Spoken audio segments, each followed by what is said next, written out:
अस्सलाम वालेकुम दोस्तों। आप सोचते होंगे कि जंगें लड़ी जाती हैं तोपों से, टैंकों से, बड़े बड़े बम्बों से, लेकिन मैं आज आपको बताऊंगा कुछ जंगें लड़ी जाती हैं रिश्तों से, बातों से, घर की बातों से और राजों के जरिए से, और ऐसे लड़के वो जंगें जीत भी ली जाती हैं। आज मैं आपको सुनाऊंगा एक ऐसी जासूस औरत की कहानी जिसने ईरान के दिल में घुसकर वो कर दिखाया जो कोई भी इंटेलिजेंस या कोई भी फोर्सेस कभी भी कर नहीं सकती थी। ये कहानी है कैथरीन, एक फ्रांसीसी आम सी लड़की जो बिल्कुल ना ही एक माहिर कातिल थी ना ही एक फौजी थी, लेकिन उसने जो कर दिखाया वो हर एक मुल्क की इंटेलिजेंस को उसने हैरान करके रख दिया। दोस्तों 2010 के करीब कैथरीन ने इस्लाम कबूल किया, और सिर्फ इस्लाम कबूल नहीं किया बल्कि उसने ईरान में मौजूद एक इस्लाम का फिरका जिसको शिया फिरका कहा जाते हैं उसमें शमूलियत इख्तियार की, और इसके बाद वो ईरान के निज़ाम को इस दुनिया का सबसे बेहतरीन निज़ाम कहने लगी,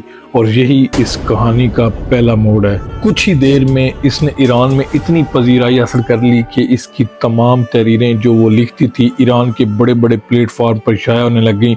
यहाँ तक कि ईरान के सरबराह, ईरान के रहबर आयतुल्लाह खामनाई की वेबसाइट पर ऑफिशियली तौर पर कैथरीन की लिखी हुई अशात जो हैं वो शाया होने लगी। ये वो मौका था जब ईरान ने उसको एक मजहबी स्कॉलर, मुफक्कर या एक सहाफ़ी के तौर पर मान लिया। लेकिन इसके पीछे असल में क्या था? इसके पीछे असल में था मोसाद। जी हाँ, इसराइल की खुफिया एजेंसी जिसका नाम है मोसाद। दोस्तों इससे पहले वीडियो में आगे बताऊं, मैं थोड़ा आपको मोसाद के बारे में बता देता हूं। मोसाद इसराइल मुल्क की एक इंटेलिजेंस कंपनी है जो कि ऑफिशियली तौर पर गवर्नमेंट लेवल पर काम करती है, और ये दुनिया के खतरनाक तरीन और चालाक तरीन खुफिया इंटेलिजेंस इदारों में आती है। अब कैथरीन का इससे क्या वास्ता था? कैथरीन मोसाद की एक बेहतरीन जासूस थी और उनके लिए एक बहुत बड़ा खजाना साबित हुई। कैथरीन ने ईरान के बड़े बड़े सियासतदान, बड़े बड़े फौजी रहनुमा, बड़े बड़े आला हुकाम से मुलाकातें की, यहाँ तक कि ईरान के उस वक्त के सदर इब्राहिम रईसी से मुलाकातें की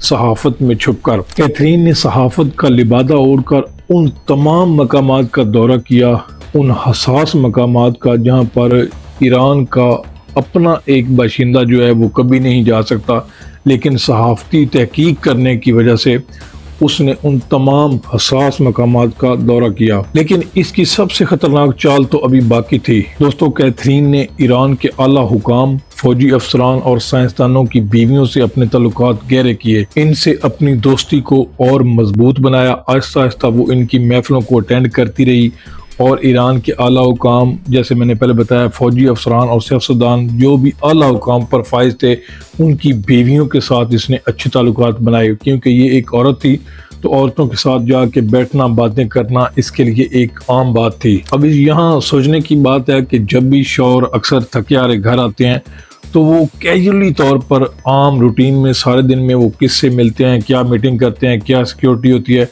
वो सब कुछ अपनी बीवी से 100 में से 80% मर्द जो है ना वो शेयर कर देते हैं। और ये सब मालूमात कैथरीन के हाथ लगती रहीं उन शौहरों की बीवियों से जिन्होंने कभी नहीं सोचा था कि उनकी इन मालूमात से, जिनसे वो खुद बेखबर हैं, वो वैसे ही आमतौर पर बातें कर रही थी।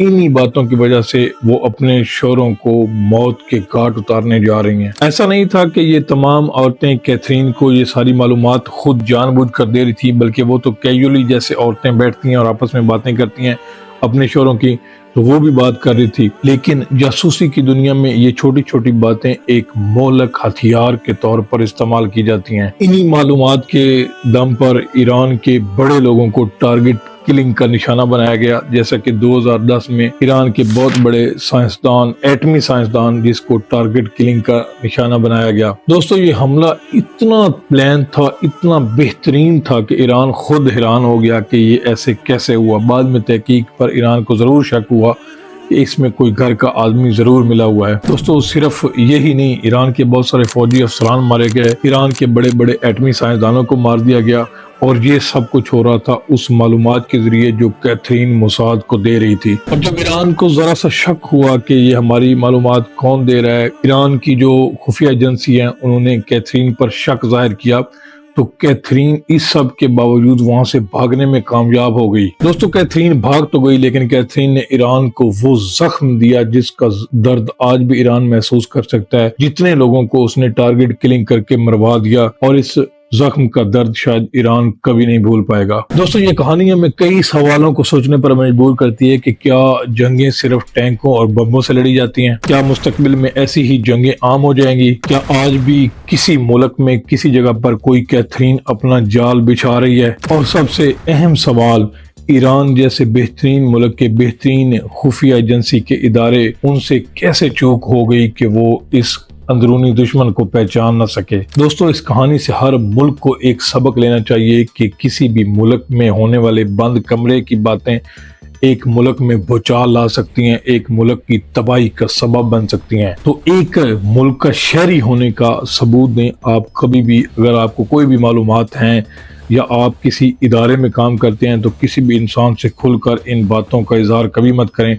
हो सकता है आप जिससे बात कर रहे हो वो किसी इदारे की खुफिया एजेंसी में काम करता हो और आपको इसका जरा तक अंदाजा ना हो। अगर आपको ये वीडियो पसंद आई है तो इसे लाइक करें, कमेंट्स में ये बताएं कि मुल्क को, किसी भी मुल्क को ऐसे खुफिया जासूसों से बचने के लिए क्या करना चाहिए। और हाँ, सब्सक्राइब करना बिल्कुल ना भूलें, क्योंकि मैं आपके लिए ऐसी सनसनीखेज वीडियोस लाता रहता हूँ। Thanks for watching. Allah Hafiz.